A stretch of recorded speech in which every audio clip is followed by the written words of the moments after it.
Okay, welcome back. So last time we looked at systems of this form. We didn't play much with the B term, but you can do very similar things with it, where you have uncertainty in the model and the maximum extent of this uncertainty is known, as is, of course, your estimate of the model. And we were interested, of course, in a trajectory tracking problem defined by having x of t minus x desired of t tend to 0 as t tends to infinity. So we decided to pre-process, if you want, the question by creating an intermediate variable. And this intermediate variable we called S, no relation with the Laplace variable. And S had two properties. The first one is that S dot contains U. In other words, you have to differentiate S only once to find the control input. And the second one was that if we manage to control S to 0, then we will have solved the original problem, which was to control x of t to xd of t, or equivalently to control x tilde to 0. So we said, of course, each of those requirements by itself could have a trivial solution. Here you just needed the velocity error, for instance, or in general, the error on the n-1 derivative of x. And this one, of course, you could just take s equal x tilde, but the subtlety was to satisfy both of these conditions. And so we said one way to do this was to choose S to itself implicitly represent a stable, linear, in this case, differential equation. And so we see if we take this, right, we see that S contains x to the n-1. Okay. So which means that it contains the n-1 derivative of x, and therefore once you differentiate S, you get the nth derivative of x, and therefore you get the control input. So you do get this, this property that S dot contains U. And at the same time, this can be viewed, if you say S equals 0, it's really a differential equation in x tilde, right? And a stable differential equation in x tilde. And so if S tends to 0, then x tilde will tend to 0. Okay, so for instance, in the case n equal 2, you had S equal x tilde dot plus lambda x tilde. In the case n equal 3, you would have S equal x tilde double dot plus 2 lambda x tilde dot plus lambda square x tilde, and so on. So by choosing S this way, based on a stable linear differential equation, then we could guarantee that we satisfy these two properties. Basically, we've replaced our original nth order control problem by a first order control problem. And at the same time, we guarantee that if we solve that control problem, we have solved the original problem. We even said that it was really a reasonably precise mapping. In other words, that if we could only show that S didn't tend to 0, but after a while remained bounded by some constant phi, then this implied that x of t after transients would also be bounded by phi to the lambda n minus 1. So if we have a bound on S, then after transient we get a bound on x tilde, and therefore an original tracking error. And if, for simplicity, if we call this quantity epsilon, you can show that more generally.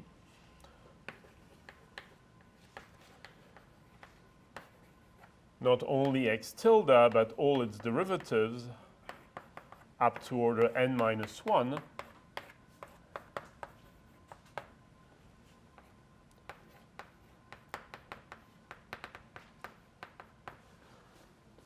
for I equals 0 to n minus 1, x tilde to the I of t is less than 2 lambda to the I epsilon. It's very easy to show. And it's also described in the book. So it means that once you have this bound on S, you can compute bounds on x tilde and actually all its derivatives up to order n minus 1. In other words, you can compute bounds on the tracking error on the state. So whatever imprecision you have in controlling S itself will translate in an imprecision in controlling the state, of course, but this behavior is just linear, right? In other words, the more it varies, it scales as phi, right? Okay. Questions about that? Okay, so in other words, this S is a true measure of performance error because we can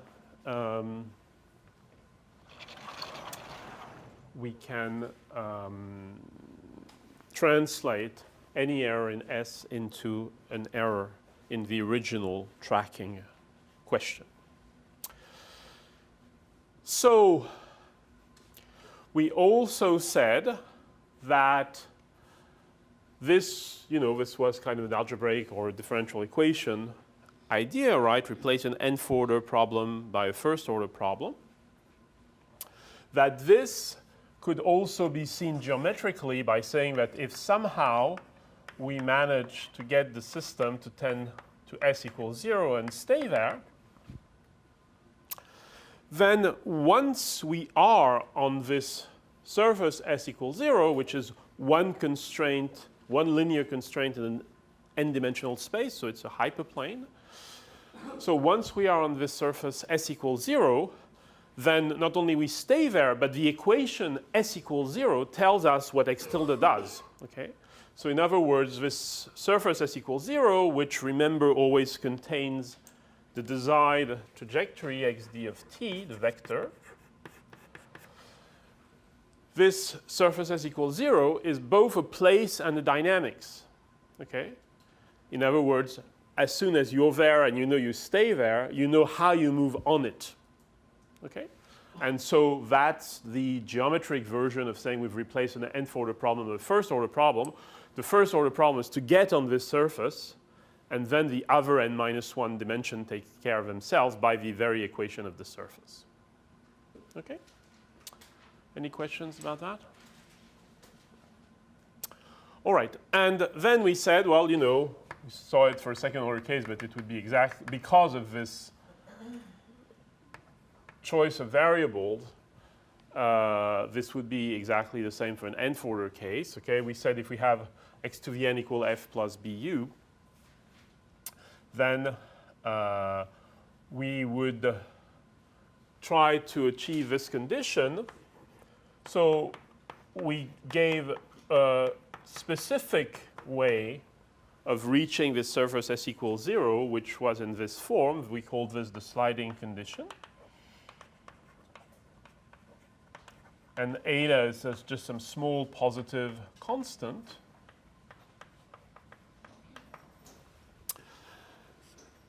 So this was called a sliding condition because, it meant that we reached the surface in finite time and after that stayed on it, so we slided on it. And we saw that to achieve this, we show this in the case b equal 1, but it would be the same in general. One could use a control law which was composed of two terms. One was a term which basically would make s dot equal 0 if we knew everything. Okay, would keep s constant if we knew everything. And then a term, k sine of s, which for the case b equal 1 was capital F plus eta. So this term k sine of s is basically pushing you back towards the surface. Okay? And because it verifies this property, it's always large enough to overpower any error due to the discrepancy between f hat and f. All right? So it was kind of always the same principle. You have one term which has the right sign, and then it's also not only of the right sign, but in absolute value bigger than anything else. Okay? And so the overall result, therefore, also has the right sign. Okay? So by choosing this condition, we saw that we could indeed achieve this behavior. This, however, as we said, was achieved through this sign term, okay, which was therefore discontinuous across the surface. And we said that made sense because if we had the surface this way and we wanted to tend towards the surface in a robust way, so to allow some uncertainty, okay, it meant that basically the trajectories had to point towards each other to be able to leave that slack, okay. And so the amount of gain here we put was basically how much uncertainty we had plus eta. Okay? So eta, as we said, has to do with how long it takes to reach the surface. But from a practical point of view, you can kind of almost view it as a small positive constant, the same kind of positive constant you would avoid to divide by 0. Okay? So you would use to avoid dividing by 0. In other words, what matters is this term. Okay? This term is what reflects what you know about the dynamics and about the uncertainty about the dynamics. Okay? And then you add this small term here. So that's pretty much where we were. Okay? So we said, well, two things may happen. We stop here and it's perfectly fine. We have this discontinuous term, whose size increases with the uncertainty. Okay? And it's fine. It's fine in the sense that the fact that it will create in practice controlled chattering, as we said, is okay because we happen to be driving, for instance, an electrical motor through pulse width modulation, and so anyway, the control signal is of a chattering nature, so we might as well have it chatter the right way. Okay, so if control chattering is not a problem, control chattering, remember, is due to the fact that we're implementing this term with small delays. Okay, so we basically, instead of going exactly along the surface, we're going to slightly overshoot back and forth.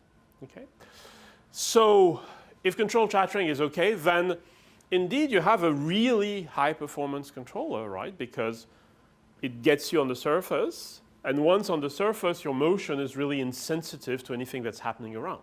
Okay, because your motion is entirely defined by the equation of the surface itself. And in the case where control chattering is not okay, which it depends on the technology, but it's most cases, right? Then what we'll have to do is say, well, that was very nice. We have a very clean, simple solution, okay? But now we have to deal with this chattering control problem, okay?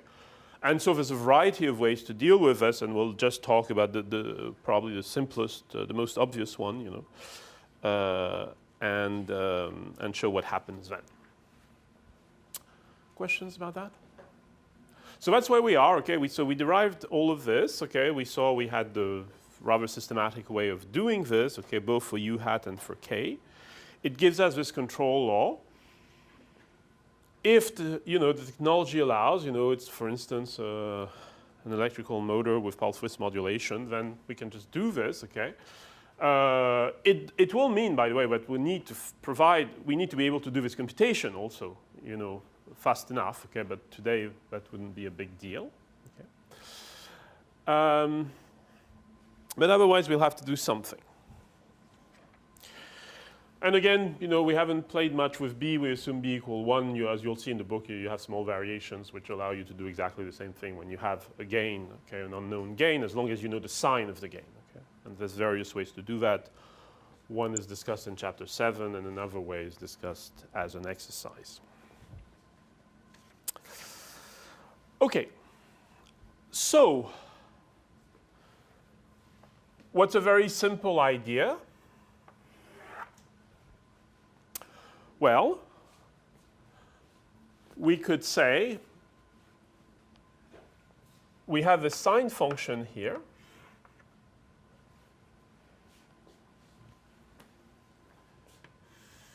In this control law, right?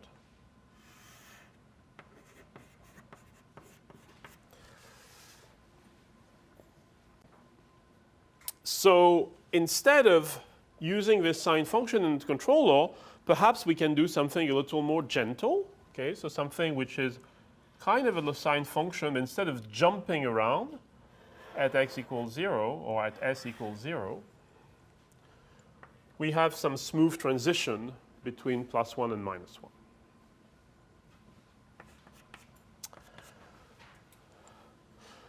So this thing, just as the sine function, is something you find very often in control and dynamics and optimal control and so on. It's called a saturation function. So strictly speaking, a saturation function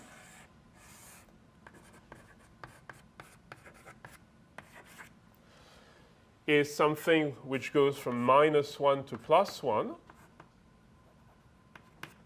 just like the sine function, and does this transition between -1 and +1. Okay. So that's a saturation function, denoted as sat.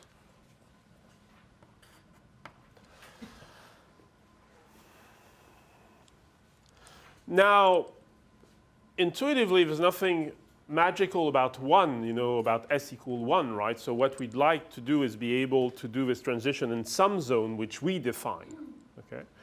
So we'd like to do this transition between, let's say, phi and minus phi for some constant phi,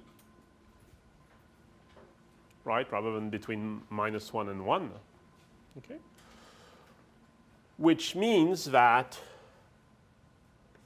instead of using sat of s, we'll use what?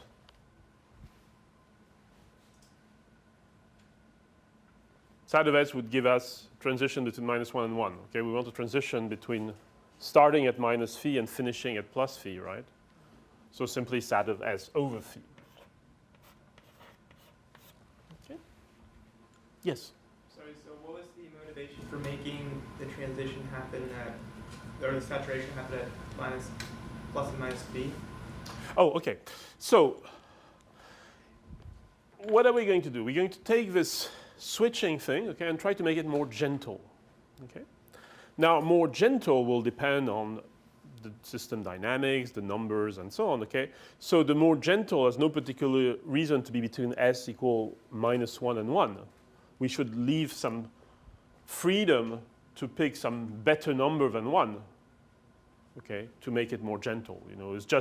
It's as if, we were choosing a gain in the controller and so we'll pick 17. Whatever happens, we haven't even looked at the model, it will be 17, okay? So here we're saying it has no reason to be 1, okay? So we just make it more general by letting this number phi, which we'll define. So it's not the same as the bounds for... It will be, but not now. For the moment, we've used the same notation, not to use 15 notation. It will turn out to be very closely related to that for reasons we'll explain shortly. But for the moment, it's just a number.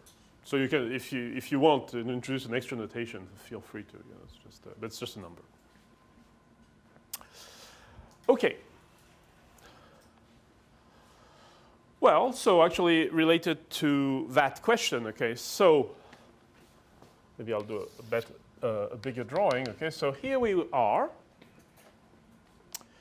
And so originally we have u equal u hat minus k sine of phi, right? So we have all these trajectories which tend towards s equals 0, for instance, this way.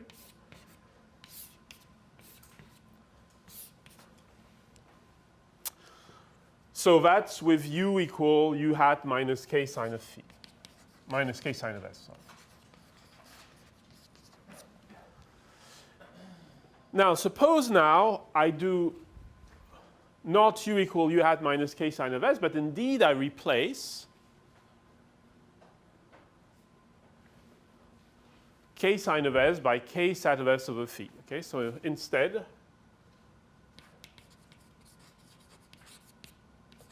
we use u equal u hat, the same u hat, okay, but we're going to get k sat of s over phi.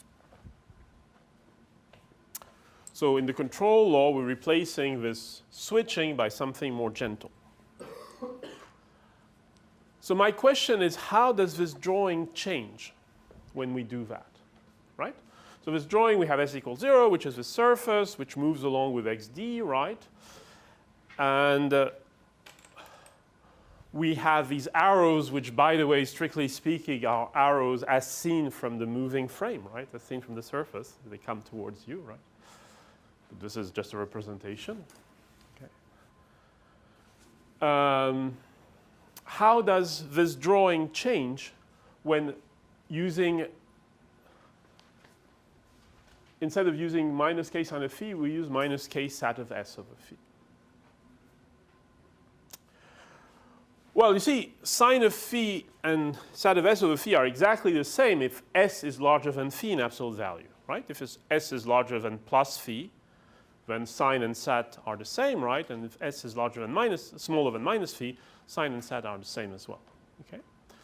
So it means that in the region where s is larger than phi in absolute value, nothing has changed. Right? The system doesn't know whether you're implementing sine or sat of s over phi because they happen to be the same. So what is this region, absolute value of s less than phi? What does it look like?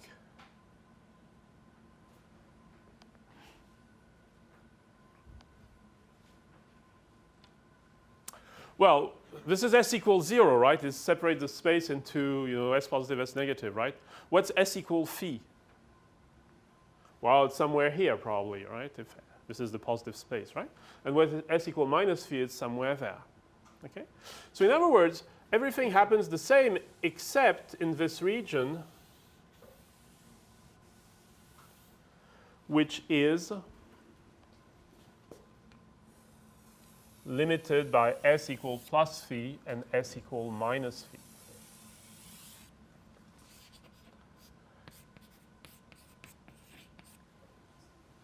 Right?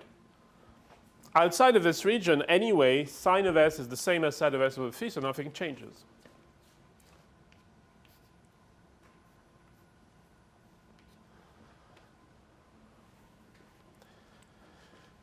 So, before, we said, starting anywhere, we reach s equals 0 in finite time, after which we stay on s equals 0 and we slide along the surface s equals 0. Okay?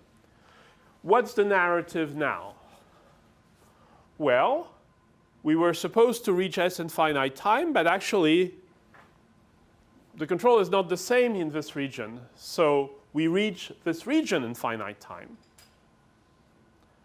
After which, well, there's still no arrows pointing outwards, right? So after which we're stuck in that region. Okay, so before we were stuck on s equals 0, now we're stuck in this region. Okay? What's a reasonable name for this region for people coming from mechanical engineering? Or others, actually. Physicists. Well, it's a small region around the surface, right? It's called the boundary layer in fluids, right? Doesn't have to be small, by the way, but okay. So basically, before we were reaching s equals 0 in finite time and then stayed on it and slided along it, right? now we're reaching this boundary layer in finite time, and then stay in it. Okay? Which gets back to your question, right? So once we know that we stay in it, right, it means that by definition S is less than phi. Right? So it means that after transients we'll have these bounds with, you know, obtained here with the same notation phi. Okay?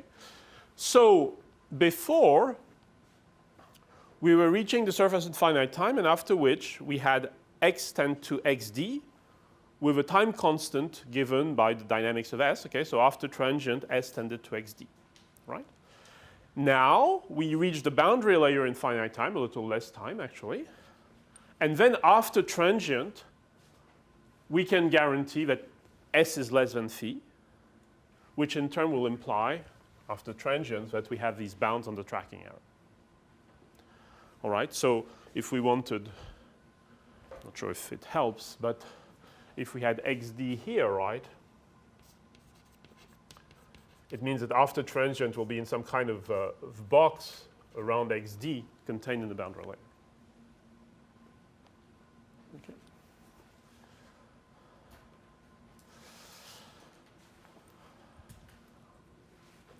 And the box will be defined by these numbers. Okay. So conceptually it's very similar, right? Instead of tending to 0, we tend towards a small number. Okay? And instead of having exact tracking after transient, we have small error on the tracking. Presumably small. Again, there's nothing in here that says that phi should be small, right? But just conceptually.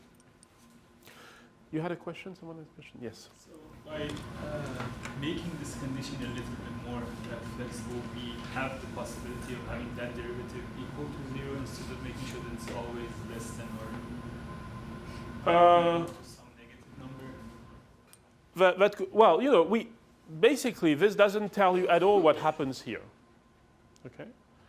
Outside, this will still be verified. Okay, so we'll still have this kind of finite rate of convergence towards normally S, but in between there's this boundary layer, so towards the boundary layer. Okay? And in between it doesn't tell you exactly what happens, except you know it's given by the differential equation corresponding to U hat minus K side of S of phi. Okay?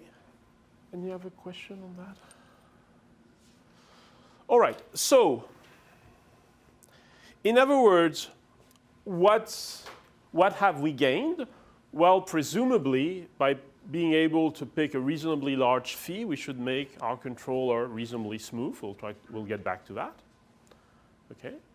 But of course, the larger phi we get, in other words, the further away we are from this pure discontinuity, this pure switching, then the more potential error we have on our trajectory, right? The bigger this boundary layer gets, the more potential error we have. All right? So we could stop here and move to another subject, right, in the sense because, you know, that by now you have most of what you need to know about this. In other words, you know, you have this pure, you can design a pure switching controller, and then by playing with how big phi is, you should be able to make the controller smoother, okay, and therefore avoid this intrinsic chattering that you have to get when you get this, these discontinuities. We're going to try to be a little more explicit, okay, on the choice of phi, okay, but see this more as a back of an envelope calculation, okay. So in other words, now you have your system and you're trying to set phi and you're trying to set it reasonably, okay.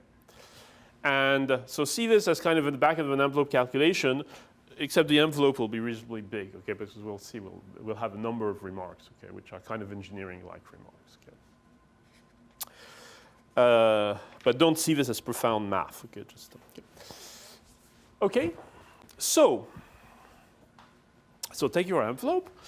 So let's try to see a little what's happening, okay. So the question is, you know, can we say something about how well to choose phi? Okay. And the first remark, in a sense, is, you know, this k here is f plus eta. F is a function of the state and time. So k is really state dependent and time varying. Okay. So if you want kind of the slope of this thing times k to be constant or to be interesting, you see that it's not necessarily this slope, it's really the slope again times k, right? And so for instance, if you want it to be constant, then phi would need to vary, right? Because what matters is k times, well, k divided by phi, right? If we look at this slope.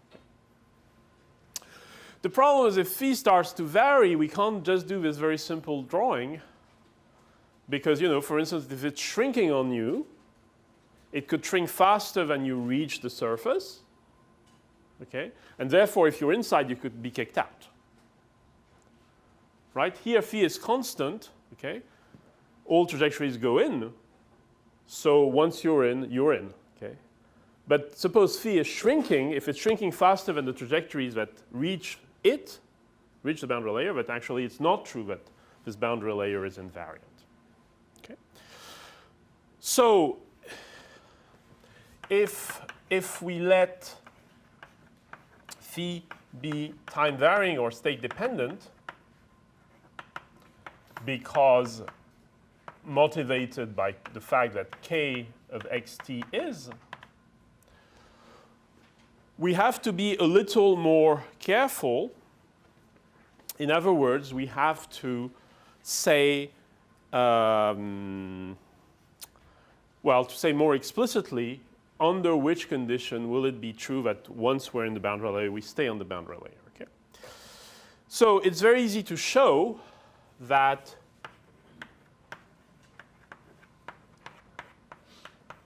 before we just use this condition outside of the boundary layer, okay?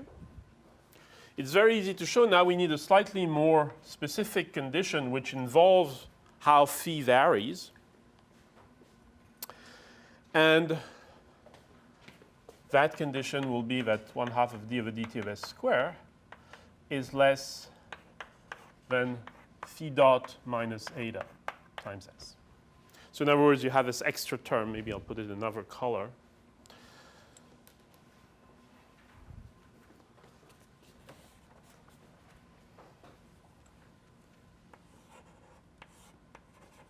The time derivative of phi. Okay. So, and intuitively, why is this, right? But it's very easy to see if, for instance, you assume that s is larger than phi, okay? Then what you need is that s minus phi decreases. So it gives you the usual s dot term, but it gives you also a phi dot term, okay? So that's very easy to show. So in other words, the condition you need outside of the boundary layer is this, okay? And intuitively, it makes sense too, not just from the algebra, because what does it say? It says that if phi dot is negative, in other words, if phi is shrinking, you need to be faster, okay, outside of the boundary layer. On the other hand, if the boundary layer is coming towards you, you could just wait, actually, right? So that's why you get this phi dot term. Okay? But again, it comes from the algebra, just looking at, instead of the distance to s, which is s, right, looking at s minus phi or s plus phi, depending on the sign of s. Okay. So, still on the back of the envelope, right, let's try to see where does this lead to. Okay. So, with u equal u hat minus k sine of s, we had s dot equal f hat minus f minus k sine of s, right? Assuming the control chattering and so on doesn't start interacting with all these presumably fast but unmodeled dynamics such as measurement delays, computation delays, actuator dynamics, and so on. So we had this. So now we're going to use, and k, remember, was capital F plus eta. Now what we're going to use now is what? Is u equal u hat. We'll have this sat of S over phi term. But we're not going to use F plus eta. What are we going to use? We're going to use F plus eta plus something, right?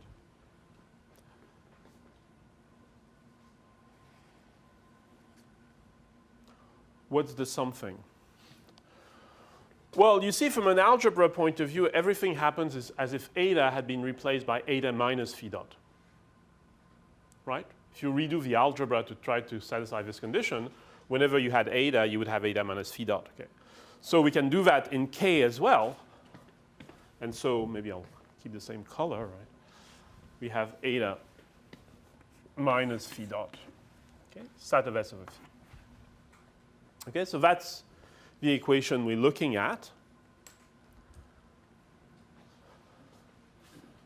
for u, right? And so it will give us S dot equal F hat minus F minus F plus eta minus phi dot sat of S over phi.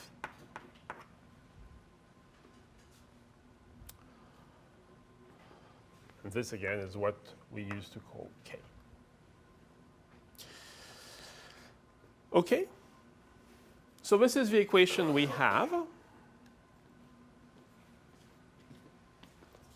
This gives us this, and this would give us this. Okay. So let's now, we start somewhere outside the boundary layer. We reach this boundary layer, okay, in finite time because we made sure we included this phi dot term in the gain. And after that, once we're in the boundary layer, although now it might be pulsating, okay, now we've guaranteed because of this phi dot term, but once we're in the boundary layer, we stay in the boundary layer, okay? So once in the boundary layer, we stay in it, okay? And therefore, we have what's sat of S over phi in the boundary layer? Just S over phi. Okay?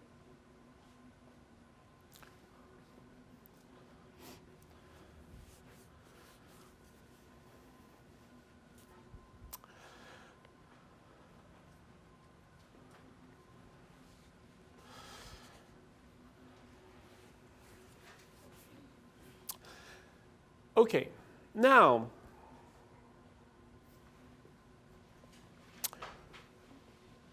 so we have to now assume that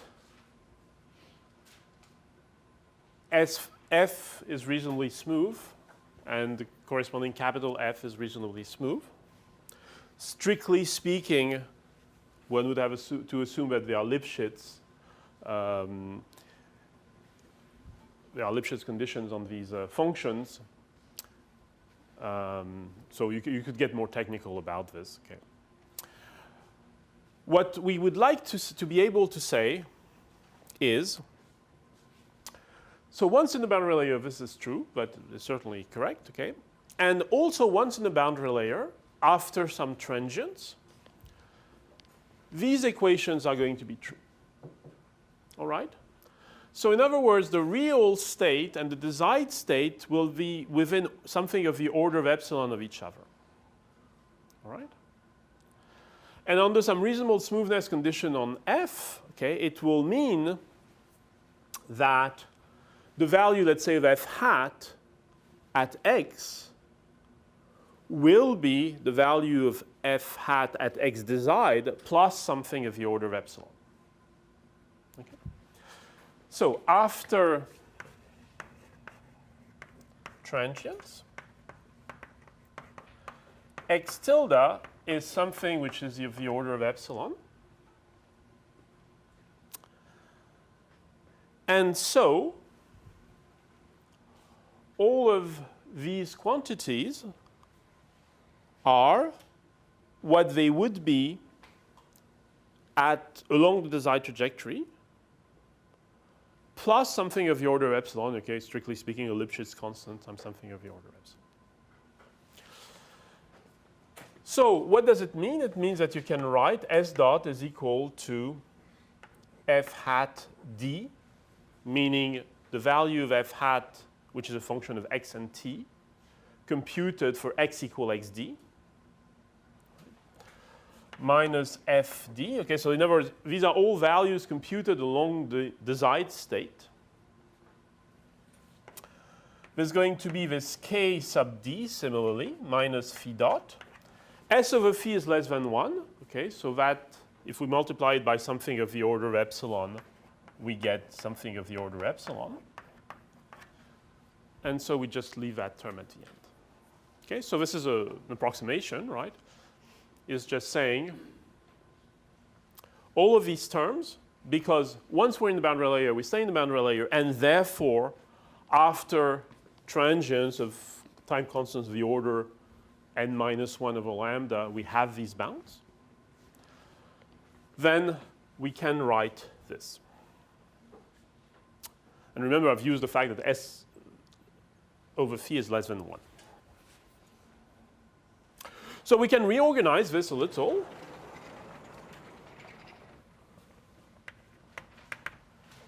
It's the same equation. I'm just going to write it slightly differently.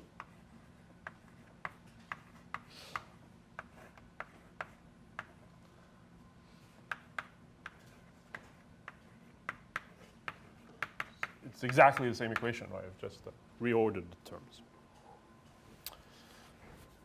Okay. Now,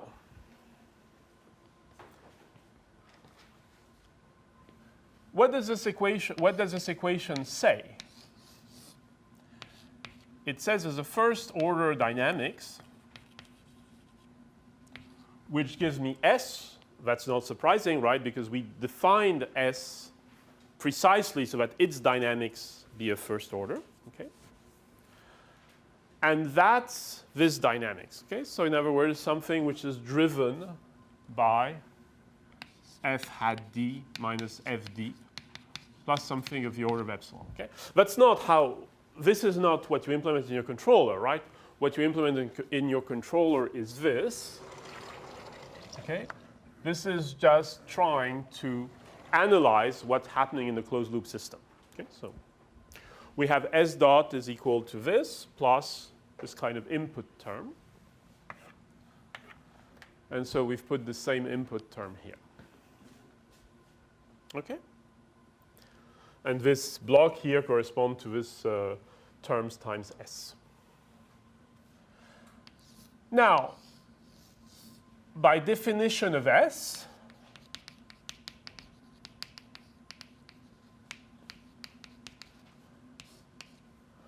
the relation between S and the tracking error is simply an n minus 1th order filter, linear filter, which gives us x tilde. Okay? Again, this is just meant to analyze what's going on. It's not meant to be implemented in your computer. What's implemented in the computer is the control law. Okay, so here we have this n minus 1th order filter. And here we have this first order dynamics. Okay.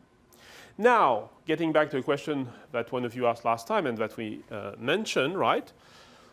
What are we trying to do? We're trying to select phi basically so that what's going on in the control law doesn't get anywhere near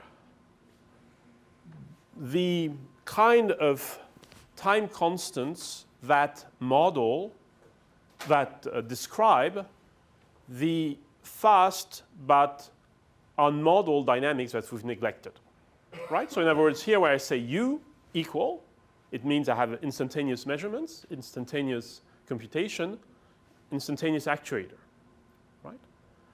None of these assumptions is true, of course. That's what's called high frequency on modular dynamics, okay, or fast on modular dynamics, okay?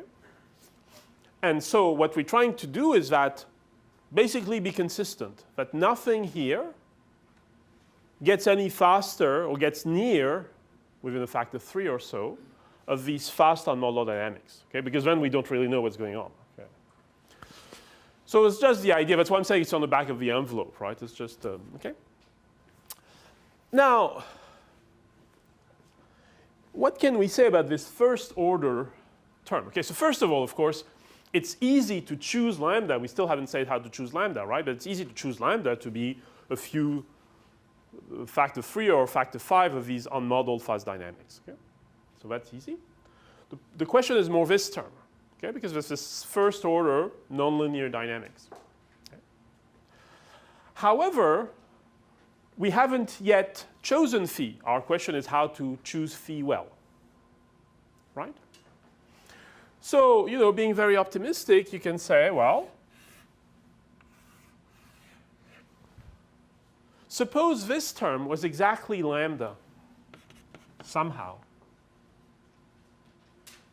Then I would get 1 over d over dt plus lambda here. And, you know, that would be quite simple, right? I would have all these time constants of order 1 over lambda here, and an extra one of order also 1 over lambda here. Okay?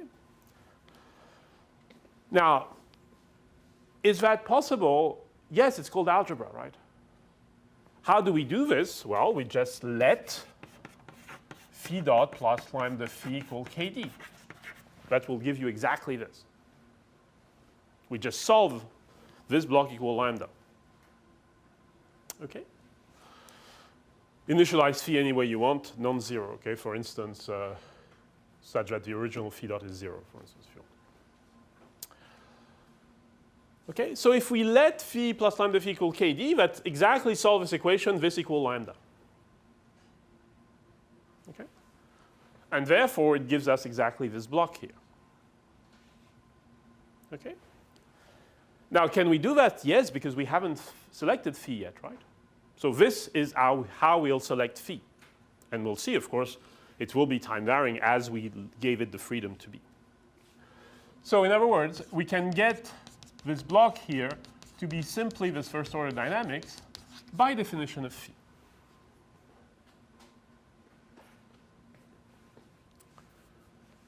Okay? So we started with uncertainty on f. That gave us k. This term k in terms gave us u equal u hat minus k minus phi dot sat of s over phi. We still had to define lambda and phi. For the moment, they were just numbers, good positive numbers. Lambda we chose, we'll come back to that, to be nowhere near the time constant involved in the neglected fast dynamics in the model. Phi we picked to verify this equation, which gives us a construction for phi, right? We implement this equation on the computer, right? The discretized version is just one line, okay? And this gives us this. All right? And so at least on the back of this envelope, we have a reasonably complete story, right? Okay, of how to pick lambda, how to pick phi. Okay, reasonably simple choices, which will give us this structure. Okay. Now, and again, I insist this is just trying to analyze what's happening to the closed loop. This is not what you implement on the computer. What you implement on the computer is the equation of u. Okay. This is just trying to analyze what's happening in the closed loop. Now, in the process, actually, of this approximate analysis, you get a useful little tool, especially when you deal with multidimensional systems. So when you'll have, you know, not just S, but S1, S2, Sn, okay? You have several degrees of freedom, okay? So when you have a a failure in a system like this with lots of dimensions, okay, whether it's aircraft or a nuclear plant, right? There is a problem, kind of almost a human factors problem, which is called the Christmas tree effect. Okay? And the Christmas tree effect is that you have all these lights, okay, or perhaps on a computer similarly, okay, which turn on when something is wrong, okay? Except when something is very wrong, they all turn on at the same time. And so you don't know what's happening, okay? So the Christmas tree effect is the problem that you have all these sensors that detect errors, except when there's a big error, most of them turn on. So most of them realize there's something wrong, and then you don't really know where to look. Okay.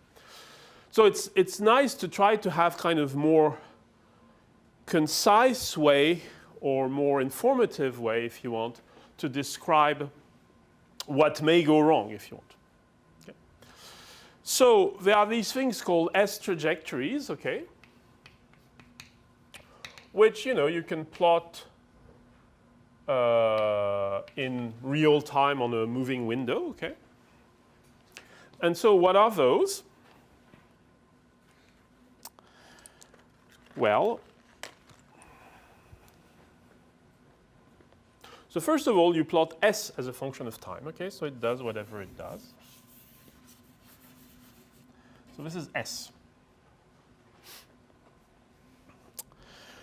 Now, S, of course, is this intermediate variable that you've created, okay? But, of course, x tilde is a filtered version of S, okay? And you know that if S is less than something, then x tilde will be less than something divided by lambda to the n minus 1, okay? So when you look at this, if you assume lambda is, you know, big enough so that, you know, it's, you know, still the bandwidth, with a quote, the bandwidth, the reactions of the system are reasonably fast, then you know that the error is going to look pretty much like this, more filtered and divided by 1 over lambda to the n minus 1. Okay? So in other words, by looking at S, you're also looking, in a sense, at x tilde. Okay, except not exactly at x tilde, but in terms of, you know, range and amplitude and so on, you know reasonably well how to relate S and x tilde, right? Remember also, this is just a sequence of first order filters, so it has no overshoot, right? So you have this bound between S and x tilde. So if you look at this, you look at S, but it gives you also a pretty good idea what the tracking error is at time t, you know, if you assume lambda is fast. However, S, you know, is also this weighted combination of position error, velocity error, and so on, right? So if there is noise in your measurements, especially in higher order measurements, you'll see it in S, and you wouldn't see it in x tilde. Right? So whatever noise you have on x dot, x double dot, and so on, you'll see it in S. It will look much more noisy. You wouldn't see it on the most filtered version, which would be the tracking error. Okay, so if this gets really noisy, you figure out, you know, there's something wrong, or at least not done well enough with your sensors or with your observers or something like that. If this plot gets really noisy, okay, which you wouldn't see in x tilde. Okay, so that's the first remark, if you want. Now the second remark is that you have this phi, right? So this phi you could plot as a function of time. And it looks like this. And let me plot the other one. It's supposed to be minus phi. Except, of course, maybe I shouldn't have picked such a complicated one, but anyway. So this is phi and minus phi. Okay, and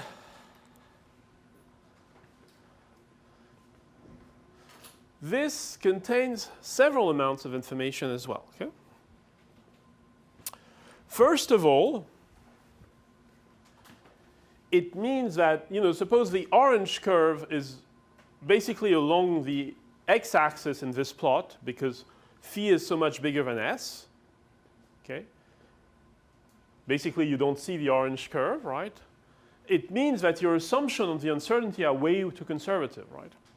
Because basically you picked phi, which was some filtered version of KD. KD was itself the uncertainty capital F, right? fd, right? So if S is much, much smaller than phi all the time, it means that basically your assumption on the uncertainty are way too conservative, okay? Conversely, of course, if S gets way out there and comes back, it means that your assumptions are not conservative enough, okay? But perhaps if F gets way up there, comes back, and nothing else happened, it means that your modeling is not very good in this region of the state space where you happen to be now, right? You know, if you happen to get out here and then back, it means you have more uncertainty happening now, perhaps because the velocity is in this region or whatever, you know, and then maybe you should do a better job at modeling there. Okay? And of course, implicitly, this also says, you know, phi is a filtered version of KD, right? So it's simply a fast filtered version of the uncertainty as a function of time, as a function of where you happen to be in the desired state. Right? So it also tells you that, okay? And suppose you have a rather common motion and phi itself is all over the place, it means you're not doing a very good job at modeling, you know, because half of the time phi is huge and half of the time it's really small on a normal operation, which means your modeling was very uneven. Okay? So you can see that on this one plot of S phi and minus phi, you can see a lot of things, the actual performance of the system, the effective noise, okay, or you can detect, let's say, a lot of things, the actual performance of the system, the effective noise, the validity of your assumption, whether conservative or not, on the modeling error, okay, and the quality of the terms you picked in the model to best minimize this modeling error. Okay, and it's all in this one plot per degree of freedom. Okay. So that's a useful tool when you play with these systems. Okay. Questions about that?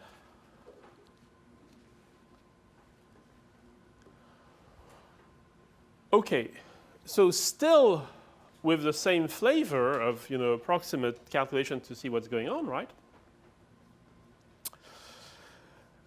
So we know that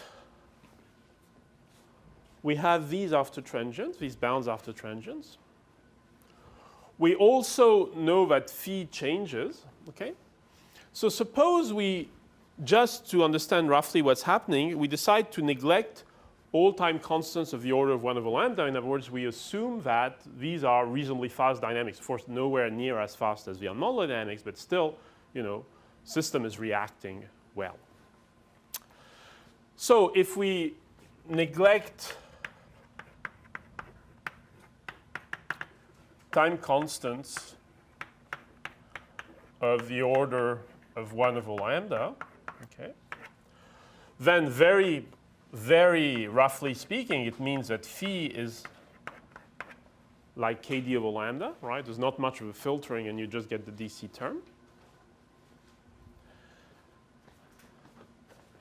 And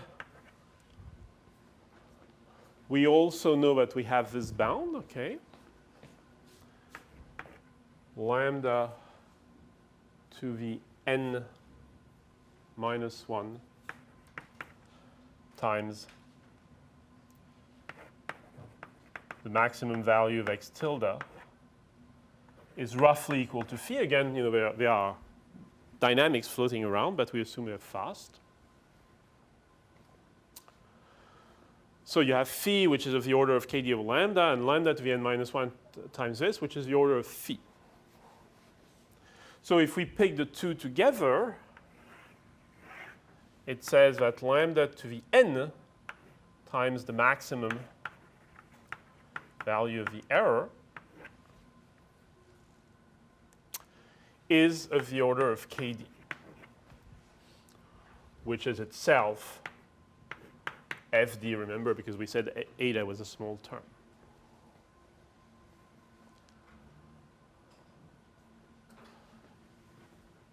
Okay. So that's not very surprising, because in a sense, that's what this drawing is also telling us, right? It's telling us basically you have this, if you analyze what's going on, you know, you have the uncertainty on f happening here, which drive this first order linear system, which drive this nth minus 1 order linear system, which gives you x tilde through the intermediate of S. So basically you have something which would be very much what you would have if you had a linear time invariant system with disturbance, a constant disturbance. Right? What is the error you would get? You would get the disturbance divided by the DC gain. Right? So that's basically what you get here. You get the disturbance divided by the DC gain for the error. Okay? Except, of course, it's in a time-varying way for this nonlinear system around the desired trajectory. Okay?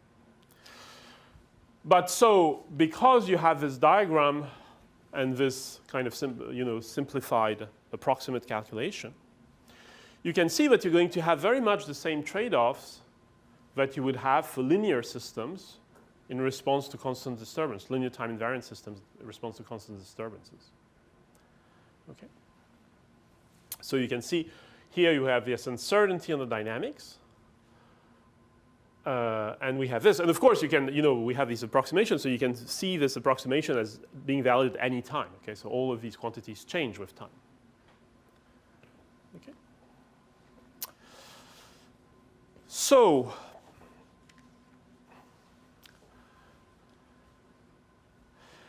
now, of course, the same equation can be written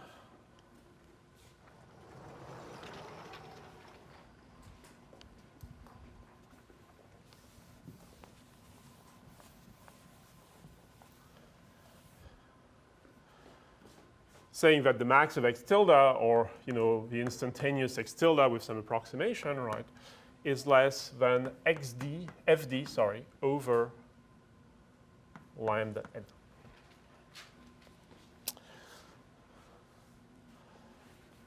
Okay. Now, if you see this, that's again something you would have in linear time invariant systems, except here you have it approximately at any instant along this trajectory for this nonlinear system. You see that you have if you want to make x tilde small, right, you see you have two terms happening. Okay? If you want to make x tilde small, one way is to make fd smaller, right? And to make fd smaller means you have less errors on the parameters. So the little toy example where we had a of t between 1 and 2, if you could tell me it's really between 1.4 and 1.6, I would have a better capital FD. Right? So one way to reduce this is to have less error on the parameters. Okay?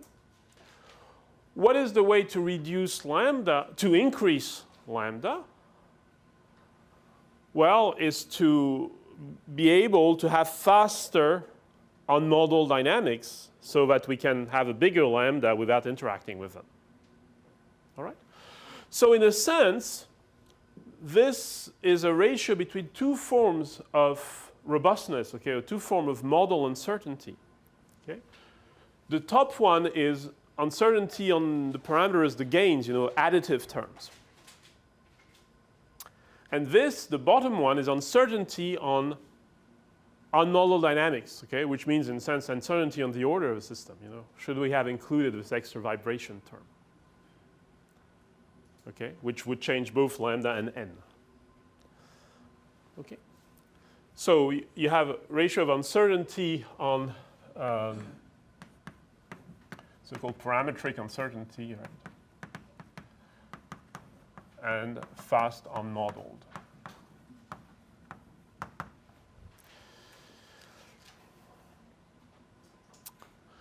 Now, based on this remark, you can play games which would be exactly the same if you play in the linear case, but again, here you're applying a longer trajectory approximately in this nonlinear context.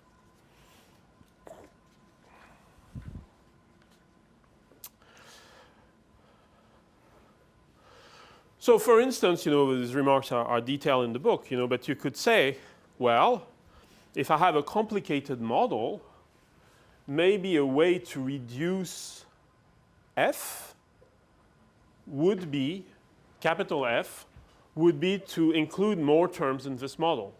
Okay, suppose I have a robot dynamics, I can write lots of terms, or I can say, well, perhaps some terms are negligible.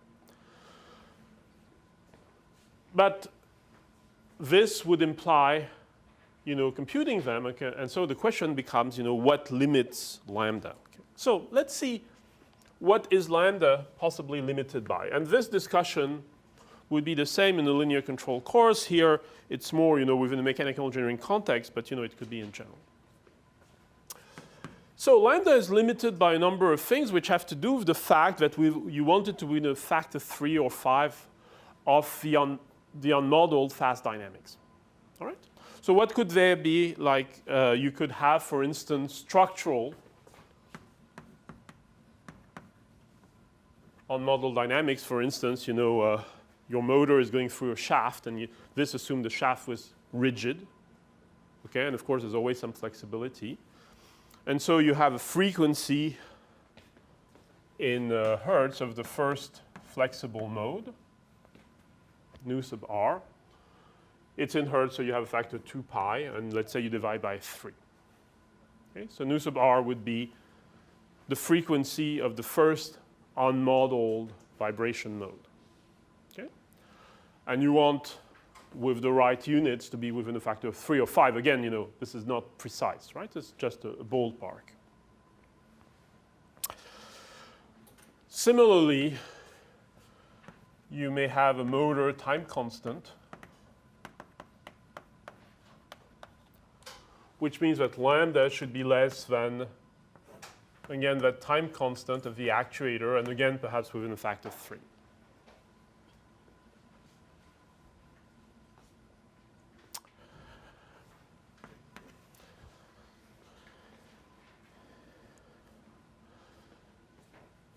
You may have sampling effects.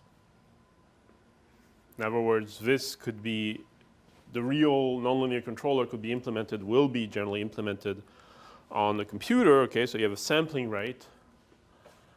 And so typical bound would be you have the sampling rate divided by 5 roughly. This is not Nyquist, by the way. This is much more than Nyquist, much more stringent than Nyquist. If you play with this, right, remember we did this approximation in this boundary layer. We replaced this sine function by a smooth saturation function.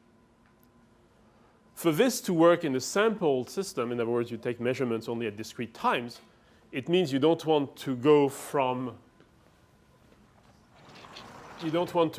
here to there in one sample. Otherwise, you don't see the saturation function. Okay? So if you just put the requirement that's at least one intermediate sample, okay, you'll get divided by 4. Okay? If you do this little calculation, okay, still on the corner of your envelope, right? So if you put a requirement that you just have one intermediate point, you'll get divided by 4, okay, which is the minimum you need for this interpolation to be useful at all. Okay? So again, put 5, it could be 7 or 8. It's a ballpark. Okay. They could be, so this is a sampling rate.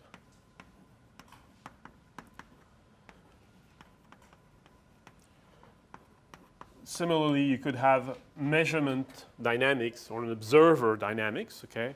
And as you know, if you play, for instance, with root locus and so on, you're quite sensitive to that, so maybe you want a factor 10 from that. So lambda m would be the sensor dynamics, or equivalently or similarly an observer dynamics, state observer dynamics. All right? So you have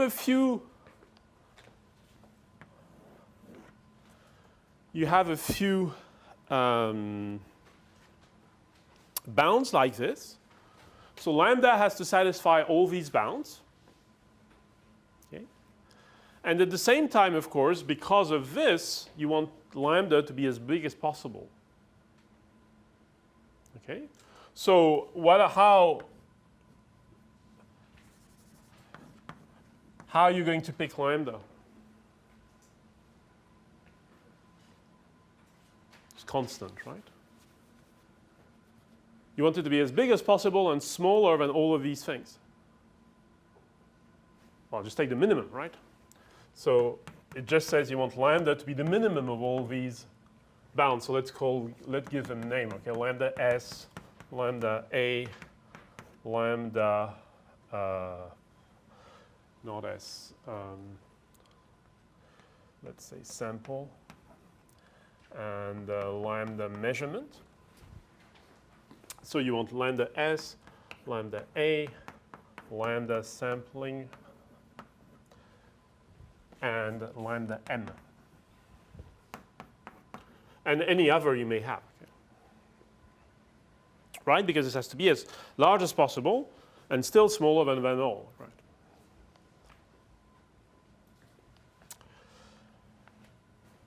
Okay. So that's what you would do. By the way, it's exactly what you would do for a linear system as well. Okay. Except for a linear system, you could be a little more precise about all these bounds because you can play with root locus and stuff like this, or just explicit eigenvalues. So lambda is equal to this because we want the denominator to be as big as possible, right? So you can still play a little more, with still a little space left on your envelope to give intuitive calculations about this, okay? What does this imply? That is the minimum of these few numbers. It means that for the system to make sense overall as an engineered design system, these numbers should be pretty close, right? If you have 1, 2, 3, and 10, something really wrong with this 10, not because it's too big, it's unnecessarily big, right? Right? So in other words, for a good overall design of the system, right, these should be roughly, and here it's really roughly, I mean, it could be within a factor 2, right? But the order of magnitude of all these things should be roughly the same. Because otherwise, it means one is really dominating the others. If, you know, all of these, let's say, are 10 and this one is 1. Okay? Or on the contrary, if one is really big and the other is more or less at the same order of magnitude, it means that you're wasting that one, right? So in other words, you know, if you are on the space shuttle or whatever, you don't expect the astronaut to compute, you know, in real time what should the rocket do, right? You know, because then he or she is really going to be the slowest thing going on in all there, right? Or similarly, if you have, you know, an inverted pendulum in an undergraduate control course, you know, you don't want to have extremely expensive materials, you know, with very, very high frequency of resonance, right? Because anyway, the motor is going to be cheap and the computer is going to be cheap and so on, right? So to have a good overall design, these numbers need to be more or less the same, which implies things about materials. It implies things about choice of motors. It implies things about choice of computers. It implies things about sensors, right? And you can even play a little more with it, as I alluded to earlier. Okay, suppose you have a model, and there's lots of terms in the model, and you say, well, I'm going to simplify my model because the dominant term here, the smallest one, is the sampling rate. Okay, maybe I have 3, 3, 1, 3. Okay, so the dominant one is the sampling rate. So I'm going to simplify my model to make the sampling rate faster. Okay, so you could say, well, perhaps you can buy a bigger computer, right? But suppose you say, well, you know, I'm stuck with that hardware, right? Is that a good thing to do? Well, think of it, right? So suppose like the sampling rate is the active limit. Let's make it, you know, 7717. Okay, so it's the active limit and it's really staring at you. Okay. Suppose you throw away terms in your model. If you have any reasonable model, the value of the term will vary at best with the time it takes to compute them. Okay, in other words, you'll have started with the important terms and then you'll have added refinements. Okay? So in other words, if sampling is your real limit and and you can't change the computer, by all means simplify the model.